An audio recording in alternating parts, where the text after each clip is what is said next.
नमस्कार, good evening. Money गुरु लेकर मैं पल्लवी आपके सामने हाजिर हूं। आज बात करेंगे एक खास आइडिया की, यानी कि एक बिजनेस आइडिया की। अगर आपने भी सोचा है कि बिजनेस की शुरुआत करें और आप नहीं समझ पा रहे हैं कि बिजनेस लोन के लिए कहां अप्लाई करें, तो आपके उलझन आज हम सुलझाएंगे। हमारे साथ आज की चर्चा में अभिनव कौल मौजूद है bankbazaar.com से। अभिनव, बहुत बहुत स्वागत है आपका कार्यक्रम में। और क्योंकि आपने बिजनेस लोन्स की बात की, एक बार नजर डालेंगे बिजनेस के अलावा और कौन से सवालों को हम शामिल कर रहे हैं, यानी आज का ऑन द शो क्या कहता है। डिस्कशन का टॉपिक रहेगा कि कैसे आप अपने बिजनेस की शुरुआत कर सकते हैं, और इसके अलावा पर्सनल लोन के अलावा होम लोन को लेकर भी अगर कोई चिंता है तो वो भी हम सुलझाएंगे। और साथ ही सिबिल को लेकर भी हमारी जो खास सीरीज है वो जारी रहेगी। सिबिल में अगर कोई दिक्कत आप फेस कर रहे हैं उस पर भी एक्सपर्ट की राय हम ले सकते हैं। अभिनव कौल है हमारे आज के expert, AVP business operations and partner management, bank बाजार। अभिनव, जैसे बिजनेस आइडिया की मैंने बात की, अगर हम शुरुआत करना चाहें, यानी कि एक फ्रेश बिजनेस शुरू करने के लिए कौन कौन से डॉक्यूमेंट्स की जरूरत है, और क्या ये काफी आसान होगा, या अभी भी ऐसा सिनेरियो है कि अगर कोई फ्रेश बिजनेस शुरू करना चाहे तो उसको काफी दिक्कतें फेस करनी पड़ती है in terms of getting a business loan? जी, सच कोई बहुत ज्यादा दिक्कतें नहीं होती हैं, बट आपके डॉक्यूमेंट्स जो हैं अगर वो इन ऑर्डर हैं तो उसके बाद आपको कोई प्रॉब्लम नहीं आती है। बेसिकली जो डॉक्यूमेंट्स आपको रिक्वायर्ड होते हैं वो आपके नॉर्मल केवाईसी डॉक्यूमेंट्स होते हैं, जिसमें आपका आईडी प्रूफ, एड्रेस प्रूफ, और साथ में आपके फाइनेंशियल्स रिक्वायर्ड होते हैं। पिछले 2 से 3 साल की आईटीआर्स यदि आपके पास हैं तो आप किसी भी बैंक को अप्रोच कर सकते हैं और आपको आसानी से लोन मिल सकता है। बैंक के कुछ अपने सिंपल प्रोसीजर्स होते हैं, वो आपकी वेरिफिकेशंस वगैरह करते हैं। ऑन साइट वेरिफिकेशन हो सकती है, जिसके पश्चात आपको लोन बड़ी आसानी से मिल सकता है।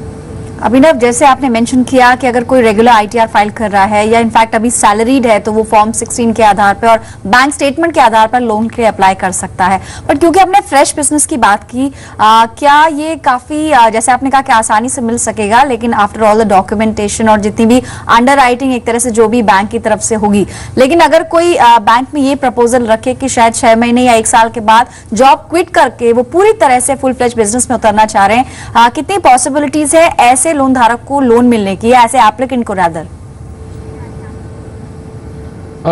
जी देखिए, अगर कोई व्यक्ति सैलरीड है इस समय तो उनको जो लोन मिल सकता है वो सिर्फ उनकी सैलरी के बेसिस पे मिल सकता है।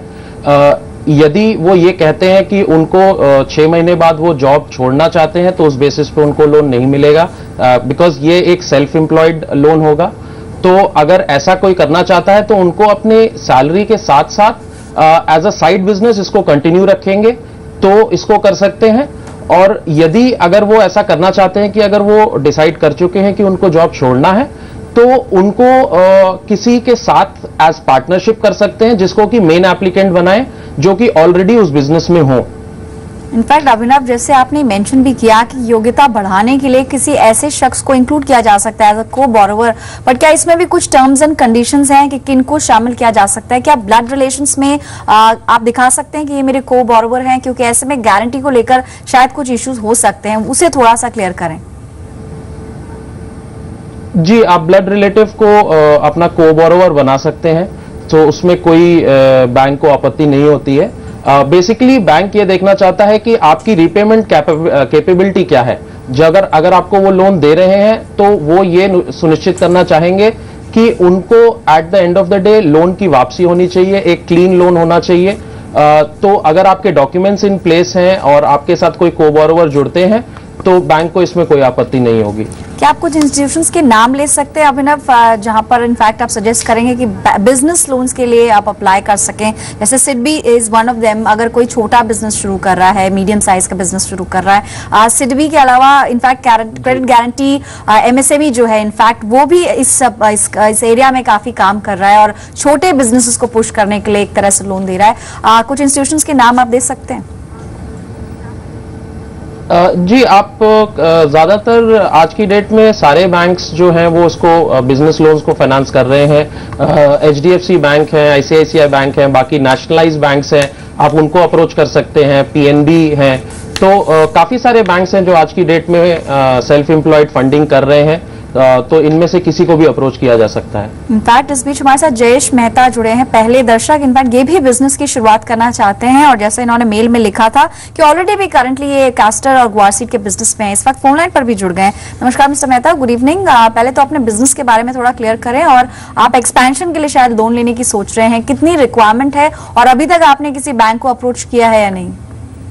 हाँ, अभी तक कोई बैंक का अप्रोच नहीं किया जी। और मेरी रिक्वायरमेंट है 25 लाख तक की। ओके। तो अभी मैं कैस्टर और गोवा में काम चल रहा है अभी।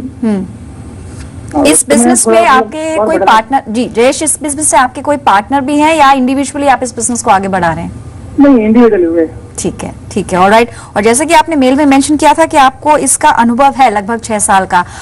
अभिनव, अगर इनकी हम पर्टिकुलरली बात करें, जयेश की, इनको थोड़ा एक्सपीरियंस भी है इस लाइन का, इसी बिजनेस को ये आगे एक्सपैंड करना चाहते हैं, अगर एक प्रोजेक्ट रिपोर्ट लेकर ये जाए बैंक के पास तो आगे का प्रोसेस क्या रहेगा? जी, देखिए, सबसे पहले तो बैंक जो है वो ये देखना चाहेगा कि इनकी क्रेडिट हिस्ट्री कैसी है। आज की डेट में कभी भी आप किसी भी बैंक को अप्रोच करते हैं कोई लोन के लिए, तो सबसे पहले बैंक आपकी क्रेडिट हिस्ट्री चेक करते हैं। क्रेडिट हिस्ट्री मतलब आपके पास यदि कोई लोन्स ऑलरेडी चल रहे हैं तो उसके ऊपर आपकी परफॉर्मेंस कैसी है।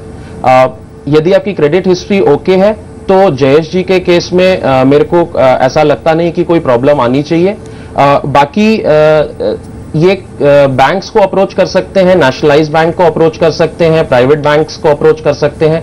इनफैक्ट क्योंकि इनका जो बिजनेस है वो कैस्टर सीड्स और उसके बढ़ोतरी के लिए लेना चाहते हैं, तो ये माइक्रो फाइनेंस कंपनीज को भी अप्रोच कर सकते हैं। यदि किसी क्रेडिट यूनियन के मेंबर हैं ये, तो ये किसी क्रेडिट यूनियन ऑर्गेनाइजेशन के जो लोन ऑफिसर हैं उनसे बात करके एप्लीकेशन दे सकते हैं। तो इनके पास ऑप्शंस काफी सारे हैं।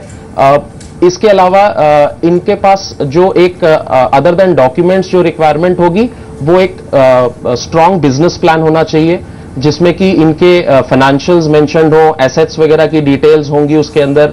बेसिकली इनका मार्केट सर्वे होना चाहिए कि जहां पे ये उस पैसे को यूटिलाइज करेंगे, उसको कैसे यूटिलाइज करेंगे। तो ये 3 चीजें मैं कहूंगा जिसके बेसिस पे जयेश जी को एक लोन आसानी से मिल सकता है। इनफैक्ट अभिनव, आपने एक चीज यहाँ पर ऐड की कि अगर ऑलरेडी एग्जिस्टिंग किसी बिजनेस में है और आगे उसको बढ़ाना है तो प्रीवियस जो रिपोर्ट्स हैं, यानी कि जो अगर ये ऑडिट कराते हैं अपने रिजल्ट्स का, उसकी भी कॉपी शायद जमा करनी होगी, उस पर थोड़ा सा प्रकाश डालें। जी जी, इनके फाइनेंशियल्स रिक्वायर्ड होंगे क्योंकि ये ऑलरेडी उसी लाइन ऑफ बिजनेस में है। इनफैक्ट जब इनकी केस क्रेडिट अंडरराइटिंग के लिए जाएगा तो जो अंडरराइटिंग टीम है वो डेफिनेटली इसको देखना चाहेगी कि ऑलरेडी इनकी उस बिजनेस में क्या परफॉर्मेंस है, यानी कि इनके क्या फाइनेंशियल स्टेबिलिटी है, उसमें इनके क्या प्रॉफिट्स हैं और क्या लायबिलिटीज हैं।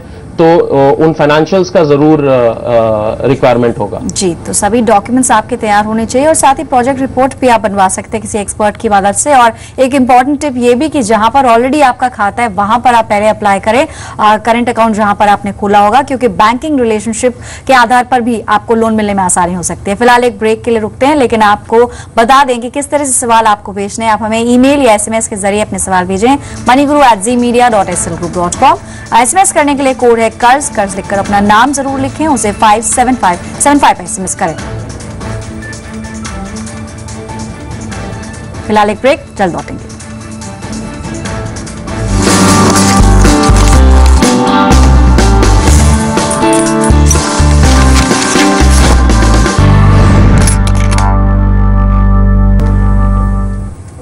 आप देख रहे हैं मनी गुरु और हमारे साथ अभिनव कौल bankbazaar.com से बने हुए हैं आपके सवालों के जवाब देने के लिए। अब क्रेडिट स्कोर पर बात करते हैं, इससे जुड़े कई सवाल हमने शामिल किए हैं। इनफैक्ट हम पिछले 2-3 हफ्तों से लगातार आपको सिविल के बारे में बता रहे हैं और आपके सवाल भी हमें लगातार मिल रहे हैं। इस वक्त फोन लाइन पर वीरेंद्र है हमारे साथ हरियाणा से। वीरेंद्र नमस्कार, गुड इवनिंग। सिविल को लेकर कुछ प्रॉब्लम आप फेस कर रहे हैं, बताएं कि क्या एग्जैक्टली प्रॉब्लम है और एक्सपर्ट से क्या सवाल है। जी मैम, नमस्कार जी, अपना सवाल पूछे। जी मैम, मैंने पिछले अभी 2-3 महीने से एक सिविल में मेरी रॉन्ग एंट्री आई हुई है जी। और मैंने बैंक से वो पता लगा, मैंने बैंक से ना लोन के लिए अप्लाई किया था। तो फिर बैंक वालों ने बताया कि अब एक हाउस लोन ऑलरेडी चल रहा है 5 लाख का। ओके। और एक 3 लाख का जो रॉन्ग एंट्री आई हुई है 2002 से चल रहा है वो। और उसके बाद मैंने उनको सिविल को भी अप्रोच किया जी। तो सिविल वाले आगे बात नहीं करा रहे हैं उनको, जहाँ ये स्टेट बैंक ऑफ पटियाला का लोन आया हुआ 3 लाख का, जो गलत एंट्री है। Okay, state bank of Patiala से आपने लोन नहीं लिया, लेकिन आपके नाम से शो कर रहा है। आपने स्टेट बैंक ऑफ पटियाला में अब तक किसी को कांटेक्ट किया है इस बात को लेकर? हाँ जी, वहाँ से जो मैनेजर है उन्होंने उनको मेल भी किया था सिविल में कि ये रॉन्ग एंट्री है, और पैन कार्ड भी उन्होंने मेरा शो किया कि पैन कार्ड में ये है, ओके, ये रॉन्ग एंट्री पैन कार्ड में आ गई है। उसके बाद उन्होंने कोई अभी तक अप्रोच नहीं किया, ना कभी अभी तक ना। जी, आपने बताया लगभग 3 महीने हो चुके हैं, फॉलो अप कर रहे हैं, कुछ सोल्यूशन निकल नहीं रहा है। आप बने रहे फोन लाइन पर, हो सकता है और डिटेल्स आपसे मैं जाननी हो। अभिनव, जो प्रॉब्लम ये फेस कर रहे हैं, क्योंकि अपडेशन में शायद कुछ दिक्कत है और सिविल की एंड से ये प्रॉब्लम ये सॉर्ट आउट करने की कोशिश करें। इनफैक्ट इन्होंने बैंक को भी अप्रोच किया। एग्जैक्टली वे आउट क्या होना चाहिए अब आगे? बैंक से रिस्पॉन्स कुछ मिल नहीं रहा है despite of all the mails, आप क्या कर सकते हैं वीरेंद्र? देखिए, बेसिकली हमको समझना पड़ेगा इसमें कि सिबिल रिपोर्ट फंक्शन कैसे करता है। सिबिल रिपोर्ट आपका क्रेडिट इंफॉर्मेशन रिपोर्ट होता है, जो बोला जाता है जिसको। इस रिपोर्ट के बेसिकली कुछ सेक्शंस में बटा होता है, जैसे कि आपकी पर्सनल इंफॉर्मेशन इसमें होती है, आपकी कॉन्टैक्ट इंफॉर्मेशन होगी, आपकी एम्प्लॉयमेंट इंफॉर्मेशन और फिर आपकी क्रेडिट इंफॉर्मेशन। जो भी डेटा सिबिल में आता है वो जो बैंक्स और फाइनेंशियल इंस्टीट्यूशंस हैं वहां से आता है। तो जो बेसिक प्रोसेस है, अगर कोई भी डिस्प्यूट होता है तो वीरेंद्र जी को ऑनलाइन जाना चाहिए सिबिल की साइट पे। वहां पे एक डिस्प्यूट फॉर्म अवेलेबल होता है जो कि ये भर सकते हैं, बेसिकली बता के कि कहां पे किस सेक्शन में इनको प्रॉब्लम है। जैसे कि इन्होंने बताया कि इनके अकाउंट डिटेल्स में प्रॉब्लम है जिसमें कि लोन्स गलत चढ़े हुए हैं, तो स्पेसिफिकली उसको मेंशन करके ये डिस्प्यूट फॉर्म भरें। डिस्प्यूट फॉर्म में एक ऑप्शन होता है, एक फील्ड होती है जिसको कंट्रोल नंबर मांगते हैं वहां पे। तो यदि इनके पास इनकी सिबिल रिपोर्ट ऑलरेडी है तो उसमें वो यूनिक इनका कंट्रोल नंबर मेंशन्ड होगा, जो कि इनको डिस्प्यूट फॉर्म में भरना पड़ेगा। वो फॉर्म भरने के बाद जब ये सबमिट करेंगे तो इनको एक डिस्प्यूट आईडी मिलता है। उस डिस्प्यूट आईडी के बेसिस पे ये फॉलो अप कर सकते हैं। जो नॉर्म है उसके अंतर्गत 30 दिन का टाइम होता है, जिसके अंदर सिबिल अपने पार्टनर बैंक को कांटेक्ट करके ये डिस्क्रिपेंसी वापस रिजॉल्व कर सकता है। सो एक 30 डे का पीरियड है जिसके अंदर ये रिजॉल्व हो जाना चाहिए। यहां पे सिर्फ एक चीज और मैं बताना चाहूंगा कि सिबिल एज सच आपके रिकॉर्ड को चेंज नहीं कर सकता, क्योंकि सिबिल के पास रिकॉर्ड जो है वो बैंक से आते हैं। तो आइडली जो प्रोसेस है वो बैंक के पास डिस्प्यूट जाएगा, बैंक उसको चेक करके अगर रेक्टिफिकेशन रिक्वायर्ड है उसको रेक्टिफाई करेगा और वापस से आपकी सिबिल जो है वो रेक्टिफाई हो जाएगी। राइट, यानी सिबिल अपने आप से इंडिपेंडेंटली आपका अपडेट नहीं कर सकता है स्कोर। क्या आप सुन रहे हैं वीरेंद्र? आपने सुना एग्जैक्टली, डिस्प्यूट फॉर्म आपको एक फिल करना होगा जिसमें कंट्रोल नंबर आपको मिलेगा।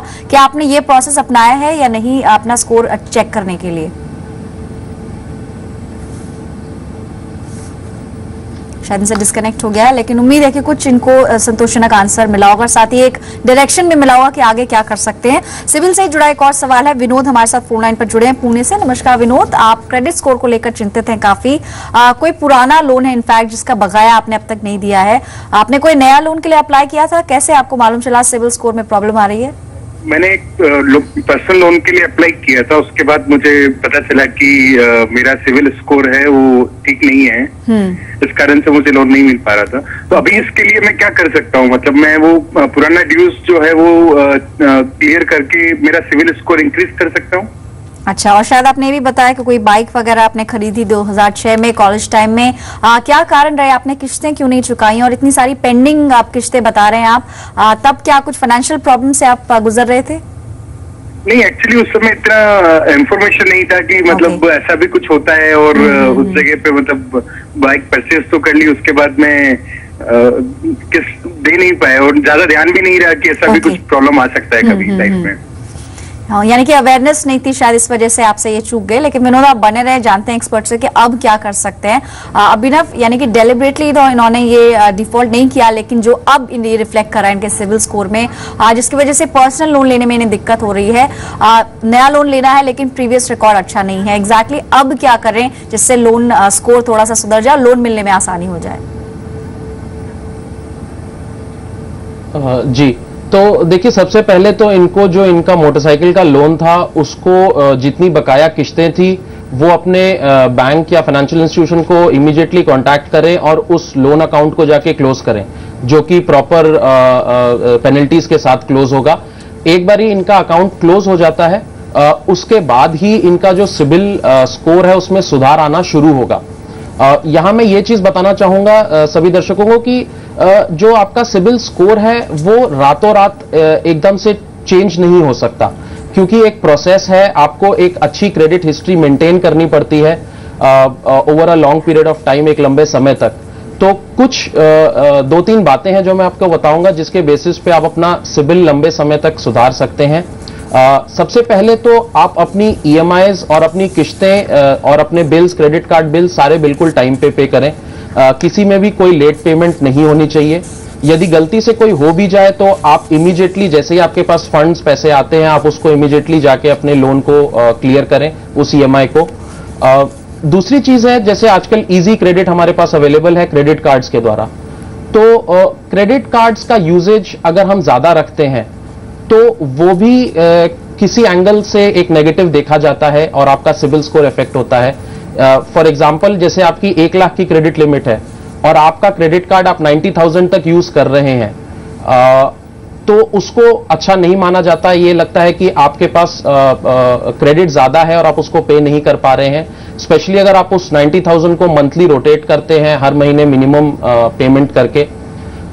तीसरी एक चीज है जो ध्यान में रखनी चाहिए कि बहुत सारे लोन्स के लिए आप यदि अप्लाई करते हैं तो उससे भी आपका सिबिल रेटिंग जो है वो कम हो जाता है। बैंक्स और फाइनेंशियल इंस्टीट्यूशंस को ये लगता है कि आपके पास लोन की ज्यादा रिक्वायरमेंट है, इसको क्रेडिट हंगर भी बोलते हैं इंग्लिश में, कि यदि आप ज्यादा लोन लेना चाहते हैं एकदम से तो वो सारी की सारी आपकी सिबिल में इंक्वायरीज के तरह आ जाती हैं। राइट, आप ये बहुत अच्छा पॉइंट अभिनव आपने बताया है कि इंक्वायरीज भी जो आप करेंगे, कितने लोन्स के लिए आप पूछ रहे हैं, ये भी रिफ्लेक्ट करेगा। इसलिए क्रेडिट हिस्ट्री मेंटेन करनी है, लेकिन ये ना लगे बैंक को कि आप क्रेडिट हंग्री है, जैसे कि हमारे एक्सपर्ट ने भी कहा।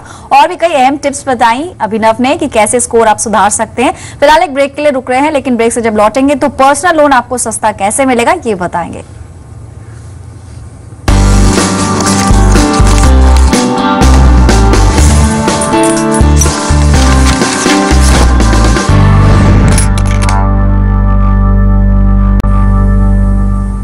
आप देख रहे हैं मनी गुरु, आपका अपना पर्सनल फाइनेंस गाइड। आज चर्चा लोन्स पर, एजुकेशन लोन या फिर होम लोन हो या पर्सनल लोन, हर सवाल का जवाब है हमारे एक्सपर्ट के पास। और आज अभिनव कॉल हमारे साथ जुड़े हैं आपके सवाल के जवाब देने के लिए। आखिरी सवाल ले रहे हैं अभिनव, ये सवाल समीर पाटिल जी ने भेजा है मुंबई से, कोशिश करेंगे उनसे संपर्क हो।